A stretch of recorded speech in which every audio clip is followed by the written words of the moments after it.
ప్రపంచంలో ఎక్కడున్నా మీ గోత్రనామాలతో వేదమందిర్ నిర్వహించే ఆన్లైన్ పూజలు హోమాల ద్వారా దైవ అనుగ్రహాన్ని పొందండి.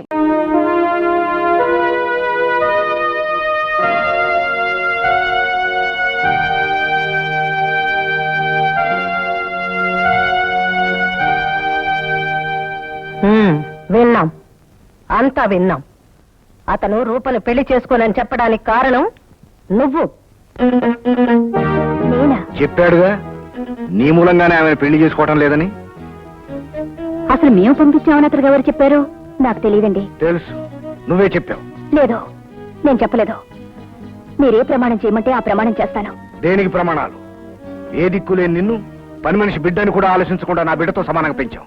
నిన్ను నమ్మి ఇక్కడికి పంపించాం. మా ఇంటి ఉప్పుకారం తిన్నందుకు తిన్న ఇంటికి ఎంత దూరం తలపెట్టాలో అంత దూరం తలపెట్టావు. ఇక్కడ అన్ని వనరులు ఉన్నాయి, అన్ని వసతులు ఉన్నాయి. తెలివితేటలు ఉపయోగించావు, వాడిని బుట్లో వేసుకున్నావు. ఇంకా తెలివితేటలు ఉపయోగించావు, రూపను చేసుకోను అని అనిపించావు. చూడు, అతను పెళ్ళంటూ చేసుకుంటే రూపాదేవినే చేసుకోవాలి. అలా జరగకపోతే నేనంటూ ఉండడం జరగదు. అది నా నిర్ణయం. మరి నీ నిర్ణయం ఏమిటో నిర్ణయించుకో.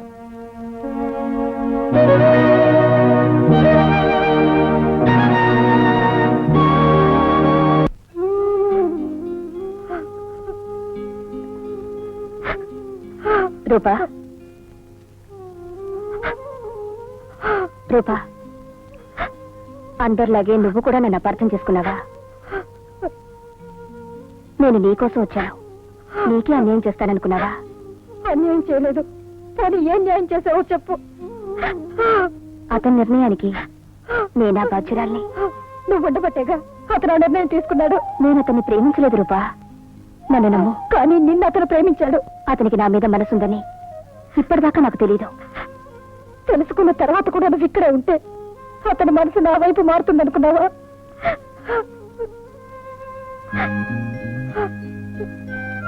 నేను ఇక్కడ ఉండడం వల్ల అతని మనసు నీ వైపు మారదు అనుకుంటే ఒక్క నిమిషం కూడా నేను ఇంట్లో ఉండను రూపా.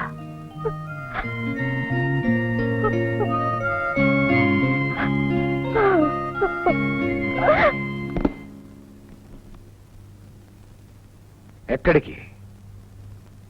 నేను ఇక్కడికి రావడం వల్లే ఇన్ని సమస్యలు వచ్చాయి. ఈ సమస్యల పరిష్కారం కావాలంటే నేను ఇక్కడి నుంచి వెళ్ళిపోవాలి. నువ్వు ఇక్కడి నుంచి వెళ్ళటం వల్ల సమస్యలు పరిష్కారం అవుతాయా? పోనీ ఏం చేస్తే పరిష్కారం అవుతాయో చెప్పండి. నేను చచ్చిపోతే పరిష్కారం అవుతాయా? నువ్వు చావడం వల్ల, ఇల్లు వదిలి వెళ్ళటం వల్ల సమస్యలు రెట్టింపు అవుతాయి. మరేం చేయాలి? అతను రూపనే పెళ్లి చేసుకోవాలని నీకు మనస్ఫూర్తిగా ఉందా? ఏ దేవుడి మీద ప్రమాణం చేయమన్నా చేస్తాను. వాళ్ళిద్దరూ పెళ్లి చేసుకోవాలన్నదే నా మనసులో ఉంది. అతని మీద నీకు ఎలాంటి వ్యామోహం లేదు? లేదు లేదు లేదు. అతను రూపను పెళ్లి చేసుకోవడానికి నువ్వు ఏం చేయడానికైనా సిద్ధం. అయితే నువ్వు ఇక్కడే ఉండు. అతను నేను అసహించుకునేట్టు చేసుకోవాలి. నువ్వు కనిపించినా, నీ మాట వినిపించినా అతను చీదరించుకోవాలి. అతనే నిన్ను మెడబట్టి బయటికి గెంటాలి. నీ మీద మనసు చెడితే తప్ప రూపం మీద మనసు పడదు. చేస్తావా? మీ రుణం తీర్చుకోవడానికి ఏవైనా చేస్తాను. అబ్బా, పాట పాడిన సేపు విశ్వామిత్రుడు అయ్యా, ఇప్పుడు ప్రేమ పుట్టిందన్నమాట. ఎందుకంత కంగారుగా వదిలేసా? ఇక్కడ ఎవరు లేరుగా. లేకపోతే మాత్రం ప్రేమించుకున్న వాళ్ళు ఒంటరిగా దొరికితే విడివిడిగా ఉండరు. నేను నిన్ను ప్రేమిస్తున్నానని ఎవరు చెప్పారు? ప్రేమించడం లేదని ఎవరు చెప్పారు? నేను నిన్ను ప్రేమించడం లేదు. ప్రేమించడం లేదా? ఈ ఇంట్లో ఒక్క క్షణం కూడా ఉండడానికి వెళ్ళలేదు. వెళ్ళండి, ముందు బయట వెళ్ళండి.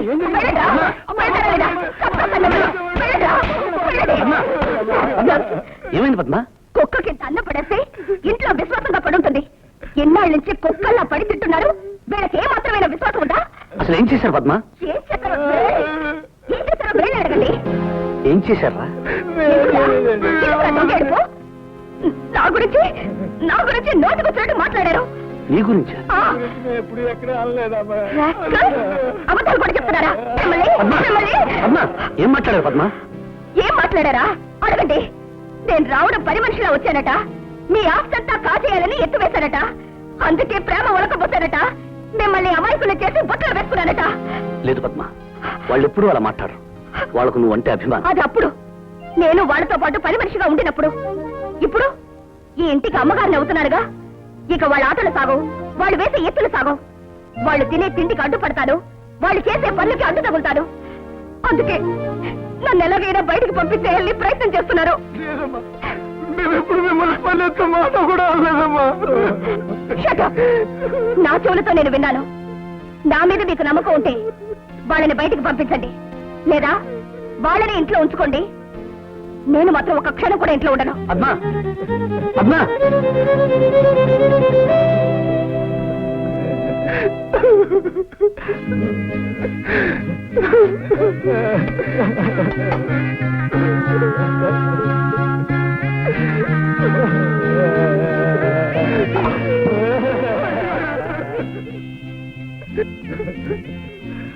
అయ్యా, మీరు దేవుడు ఉన్నాడు అంటే ఉన్నాడన్నాం, లేడు అంటే లేడన్నాం.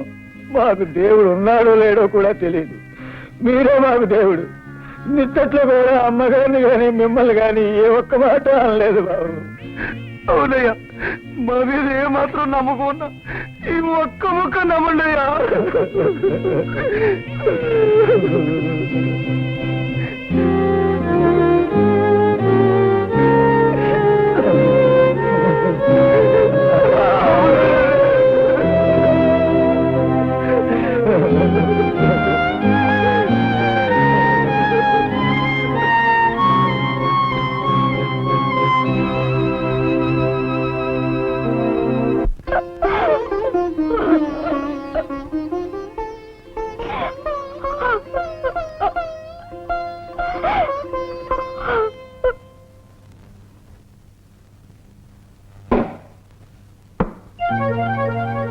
మంగమ్మ, అమ్మా, అందరూ భోజనానికి కూర్చుంటే కళ్ళు కనిపించడం లేదా వడ్డించడానికి? రోజు మీరే వడ్డిస్తున్నారు కదమ్మా. అప్పుడు వడ్డించాను, ఇప్పుడు వడ్డించాలా? జాగ్రత్త, ఒళ్ళు దగ్గర పెట్టుకుని మాట్లాడు. ఈ ఇంటికి కాబోయే కోడలు నీకు పరిమేషిగా కనిపిస్తుందా? వడ్డించు, వడ్డించు. ఏమిటే సోకుల రాణి, సోకు చేసుకొని టకా టకా టకా అని దిగుతున్నావు? ఎవరి కోసం? చేసుకోను పొమ్మన్నాడుగా, ఇంకా ఎందుకే సోకులు? ఏమైంది? ఎందుకు అడుస్తున్నావమ్మా? ఏమైంది? ఏమిటే ఏమన్నావు? ఏమన్నాను? ఓసే సోకుల రాణి, పెళ్లి చేసుకోను పొమ్మన్నాడుగా, ఇంకా ఎవరి కోసం సోకులు చేసుకొని టకా టకా టకా అని దిగుతున్నావు అన్నాను. ఆ మాట అనడానికి యవతినా? నిన్న ఆయన చెప్పారుగా, అద్దాల చాటు నుండి విన్నారుగా, ఆయన్ని కట్టుకోబోయేదాన్ని, ఈ ఇంటి కోడలు. నోర్ముయ్, చిన్నప్పటి నుంచి తల్లిలా పెంచిన దాంతో నీ ఇష్టం వచ్చినట్టు మాట్లాడతావా? నేనేం మాట్లాడలేదు. నీ పెళ్ళో నీ కూతురే ఇష్టం వచ్చినట్టు మాట్లాడుతున్నారు. అసలు మీకు సిగ్గు ఎగ్గు ఏదైనా ఉంటే పెళ్లి చేసుకోను అన్న తర్వాత మూటాముళ్ళు సర్దుకొని బండెక్కేవారు. సిగ్గు సారం లేదు కాబట్టి ఇంకా ఈ ఇంట్లో పడున్నారు. అమ్మాయి, చిన్న పెద్ద తారతమ్యం లేకుండా నోటికొచ్చినట్టు హద్దు మీరు మాట్లాడుతున్నావు. నేనే మాట్లాడలేదండి, వాళ్ళు ఇష్టం వచ్చినట్టు మాట్లాడుతుంటే సమాధానం చెప్తున్నారు. ఏమిటి నువ్వు చెప్పే సమాధానం? ఇది నీకు సంబంధించింది కాదు, నేను వాళ్ళు మాట్లాడుకుంటున్నాం. నోర్మయ్, వాళ్ళెవరనుకున్నావు? నా మనుషులు, నా రక్త సంబంధం. అసలు నిన్న నుంచి చూస్తున్నాను, ఊరుకున్న కొద్దీ శృతి మించిపోతున్నావు. అన్నం పుణ్యం ఎరుగని అమాయకుల్ని మెడబెట్టి బయటికి గంటావు. నోరు మూసుకునే కొద్దీ నీ ఇష్టం వచ్చినట్టు రెచ్చిపోతున్నావు. ఇంకొక క్షణం కూడా నువ్వు ఇంట్లో ఉండడానికి వీల్లేదు. తక్షణం పెట్టే బేడా సర్దుకొని మర్యాదగా బయటికి వెళ్ళాడు. పెట్టే బేడా సర్దుకొని బయటకు వెళ్ళాలా? నేనెందుకు వెళ్ళాలి? ఎందుకు వెళ్ళాలా? నువ్వు అసలు ఎందుకు ఉండాలి ఇక్కడ? ఎందుకు ఉండాలో మీ అబ్బాయిని అడగండి. పద్మా, ఏమిటి? ఏమండి, చూడండి, నేను ఇంట్లో ఉండడానికి వీల్లేదట, వెళ్ళిపోవాలట. ఏమండి, నేనేమన్నా మీ వెంట పడ్డానా? నేనేమన్నా మీ కాళ్ళ వేళ పడి నన్ను పెళ్లి చేసుకోమని బ్రతకాలేనా? నేనేమన్నా ఇంటి కోడల్ని కావాలని ఆశపడ్డానా? వీళ్ళందరూ ఒకటయ్యారు, నన్ను ఎలాగైనా ఈ ఇంట్లోంచి పంపించాలని ప్రయత్నం చేస్తున్నారు. అమ్మా, ఏం జరిగింది? ఏం జరిగిందా? పెళ్ళంటూ చేసుకుంటే ఈవిడ గారినే చేసుకుంటానన్నావు. ఆ నిమిషం నుంచి ఆవిడ గారు ఈ ఇంటి కోడలు అనుకుంటూ ఉంది. ఆవిడ ఇష్టం వచ్చినట్టు ప్రవర్తిస్తూ ఉంది. ఇది ఇంకొక క్షణం కూడా ఈ ఇంట్లో ఉండడానికి వీల్లేదు. ఆ మాట చెప్పడానికి మీరెవరు? మీ అబ్బాయి చెప్పమనండి, వెళ్ళిపోతాను. పద్మా, మాట్లాడుకున్నాను, ముందు లోపలికి వెళ్ళు. ఎందుకు వెళ్ళాలి? ఆవిడ ఇష్టం వచ్చినట్టు మాట్లాడితే నేను నోరు మూసుకుని వెళ్ళాలా? ఆ చెప్పేదేదో ఆవిడకే చెప్పండి. అమ్మాయి, అనవసరంగా ఇంకొక మాట మాట్లాడావా నేను సహించను. సహించక ఏం చేస్తారు? నోరు మొయ్యి. మీరు మొయ్యండి.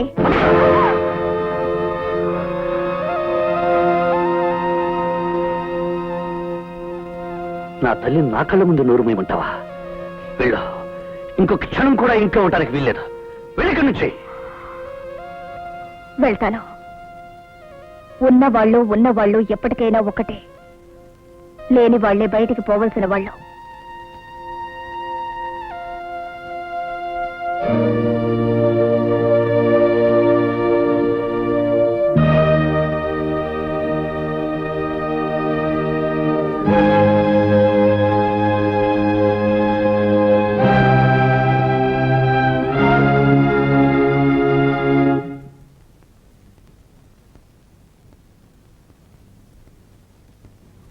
రూపా, నే వచ్చిన పని పూర్తయిందమ్మా.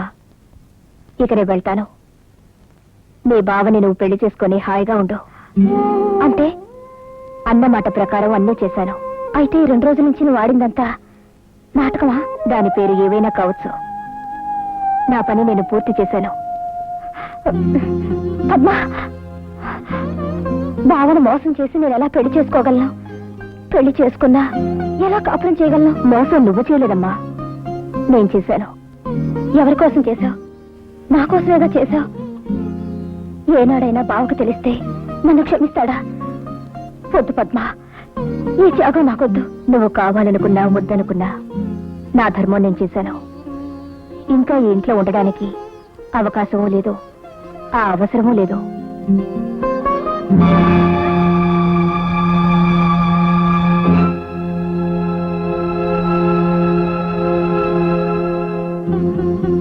ఎందుకాడావు ఈ నాటకం? నిన్నే ఎందుకాడావు? ఏ నాటకం? పద్మ, మళ్ళీ కొత్త నాటకం మొదలెట్టద్దు. నీ ప్రవర్తన చూసి మొన్ననే అనుమానం వచ్చింది. దాన్ని అర్థం చేసుకోలేకపోయాను. ఇప్పుడే అర్థం చేసుకున్నాను. చెప్పు, ఎందుకాడావు ఈ నాటకం? ఎవరు ఆడించారు? ఎవరూ ఆడించలేదు. నాకిష్టం లేదు. వెళ్ళిపోవాలనుకున్నాను, వెళ్ళిపోతున్నాను. అదే పూర్వం రాజుల కోటల్లోనూ రాణుల అంతఃపురాల్లోనూ గూడుపుటాణీలు జరిగేవనేవారు. అవి కథల్లో విన్నాను, కానీ ప్రత్యక్షంగా నా కళ్ళ ముందు ఇప్పుడే చూశాను. దీని వెనుక ఏదో గూడుపుటాణీ ఉంది. దీని వెనుక ఉన్న కథ ఏమిటో, ఆ వెనుక ఉన్న కథానాయకులు ఎవరో ఇప్పుడే తెలాలి. వదలండి. అమ్మా, అమ్మా, ఈ నాటకం ఆడించింది ఎవరు? ఏ నాటకం? ఇది నాటకం కాదు, ఎవరు ఆడించలేదని నేను చెప్తున్నానుగా. పద్మ, పులి మేకను తినడం సహజం, మేక పులిని తినడం కథ. ఇక నువ్వు ఏ కట్టు కథ చెప్పినా నేను నమ్మను. నిజం చెప్పు, ఎవరు ఆడించారు ఈ నాటకం?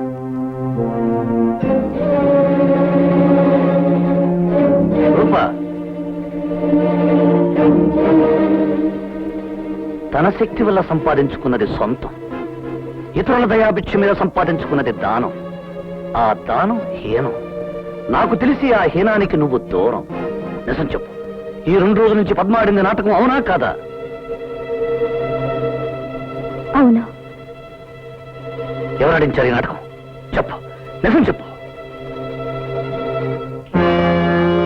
మామా, మహాభారత యుద్ధానికి మూలకారకుడు శకుని, ఈ ఇంటి కల్లోలానికి మూలకారకుడివి నువ్వు.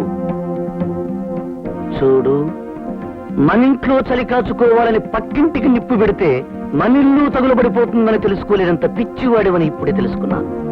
నీ కూతురు చల్లగా ఉండాలని మరో కూతుర్ని బలి చేయొద్దు. తప్పు కాదని నేను చెప్తున్నానుగా. పద్మ, ప్రేమకు అర్థం త్యాగం కాదు, త్యాగానికి అర్థం మోసం కాదు. నీ మీద అసహ్యాన్ని రప్పించుకోగలిగావు, రూపం మీద ప్రేమను సృష్టించగలిగావా? నా నుండి నీ మనసును దూరం చేసుకోగలిగావు, రూపం నాకు దగ్గర చేయగలిగావా? పద్మ, తినడానికి ఇష్టం లేని దాన్ని బలవంతంగా నోట్లో కూరితే ఏమవుతుందో తెలుసా? రేపు నాకిష్టం లేని రూపనిచ్చి బలవంతంగా పెళ్లి చేస్తే అదే జరుగుతుంది. ఇష్టం లేనిది ఏది చేయాలన్నా జరగబోయేది అదేనా? అవును. మిమ్మల్ని పెళ్లి చేసుకోవడం నాకు ఇష్టం లేదు. బలవంతంగా నన్ను పెళ్లి చేసుకోవాలనుకున్నా రేపు మీకు జరగబోయేది ఇదే. నిజంగా ఇష్టం లేదా? ఒక్కసారి నా కళ్ళల్లోకి చూసి చెప్పు. ఒక్కసారి కాదు, 100 సార్లు చూసి చెప్తాను. మీరంటే నాకిష్టం లేదు. ఇష్టం లేకుండానే సంస్కారం నేర్పావా? నేర్పింది నా కోసం కాదు, రూప కోసం. ఇష్టం లేకుండానే నన్ను మనిషిని చేశావా? చేసింది నా కోసం కాదు, రూప కోసం. నా కోసం నువ్వేమీ చేయలేదు. నీ మనసులో నాకు అసలు చోటే లేదు. లేదు లేదు లేదు. సరే, నీతో ఒక మాట మాట్లాడాలి. నాతో ఒక్క నిమిషం లోపలికి వస్తావా? ఎన్నాళ్ళు నేను నిన్ను పవిత్రంగా చూసింది నిజం అనుకుంటే ఒక్క నిమిషం నాతో లోపలికి రా.